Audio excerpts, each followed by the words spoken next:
You ever take a 911 call and the person on the other end shouldn't be able to speak, like medically, legally, physically? Yeah, this story's about that night. The night I learned some calls don't come from the living. It was a Thursday. Pouring rain, thunder loud enough to rattle the filing cabinets behind me. I was halfway through a long shift at the county dispatch center. Just me, stale coffee and static on the police band. Small town, not much action until 2:41 a.m. The screen lit up. Incoming call, County Road 16. I picked up like usual. 911, what's your emergency? Static. Then this low crackling, breathing on the other end, like someone was just holding the phone. No talking, just breathing. I asked again, hello, this is 911. Do you need help? And then, finally, in a soft, hoarse whisper, he's still in the house. I'm immediately alert now. The voice sounded broken, like this woman was speaking through blood in her mouth. I asked her name, location. She keeps whispering. He knows. I tried to run. Please, send someone. But here's the weird part. When I pulled up the address from the system, it says the property on County Road 16 burned down 6 years ago. Abandoned. Destroyed. One confirmed fatality. A woman named Denise Rowley.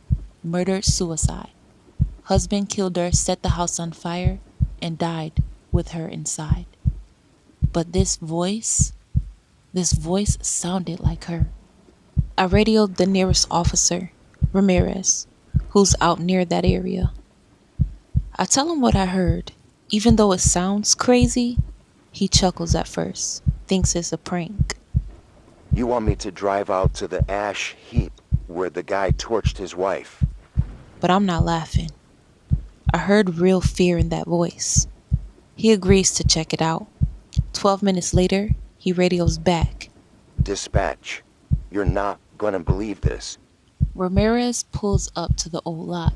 He describes it to me. Scorched trees, the remains of a foundation, rusted mailbox still out front. But here's the thing. There's a light coming from inside the ruins. He says it looks like a lantern. He gets out. I'm listening on the open line, heart racing. Then I hear his breath change. Fast, shaky. Dispatch, there's a woman here, sitting in the middle of the floorboards. She's burned, but, she's looking at me. I asked him to repeat himself, and suddenly his radio cuts out. Dead silence. Then my console crackles to life. Same number, same location. And I hear that voice again. You brought him back, didn't you? Click, silence. Then, screaming. We lose contact with Ramirez completely.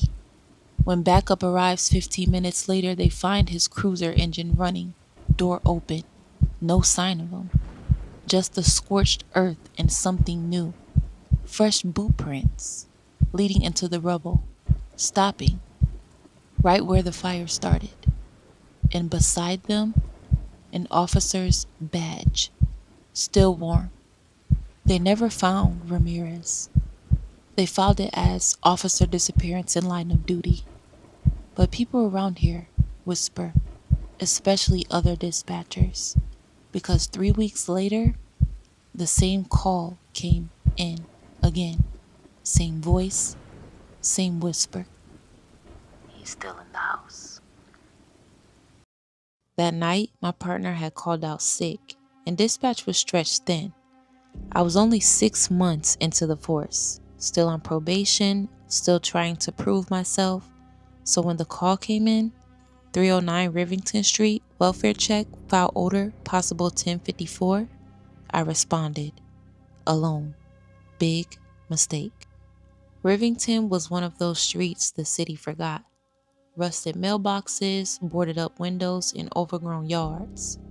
The house at 309 looked like it hadn't been lived in for a decade. Paint peeling like scabs, porch light flickering like a bad omen. The call came from a neighbor who said he hadn't seen the old woman who lived there in over 2 weeks. I knocked. No answer. Then I smelled it. The heavy, sweet, rancid smell like rotting meat left in a sealed car during summer. I radioed in. Dispatch, I'm at 309 Rivington. Smells like possible decomp gaining entry. They cleared me, so I stepped inside. The air inside was worse. Stale. I could hear this faint buzzing, flies, somewhere deeper in. The front door was cluttered, hoarded, level clutter. Dolls, hundreds of them, on shelves, on the floor, hanging from the ceiling with a string. They all had their eyes scratched out. I pushed further in, stepping over doll limbs and yellowed newspapers. Then, thump! Something upstairs, something alive. I froze, heart hammering. Police! If someone here, announce yourself. No answer. The staircase creaked with every step. Halfway up, I spotted dark smears on the railing, dried blood. Upstairs hallway was pitch black. My flashlight barely cut through the thick air. I followed the buzzing. End of the hallway. Bedroom door cracked open. Inside, an old woman sitting in a rocking chair. Head slumped, skin like wax paper, eyes wide open. But that wasn't the worst part.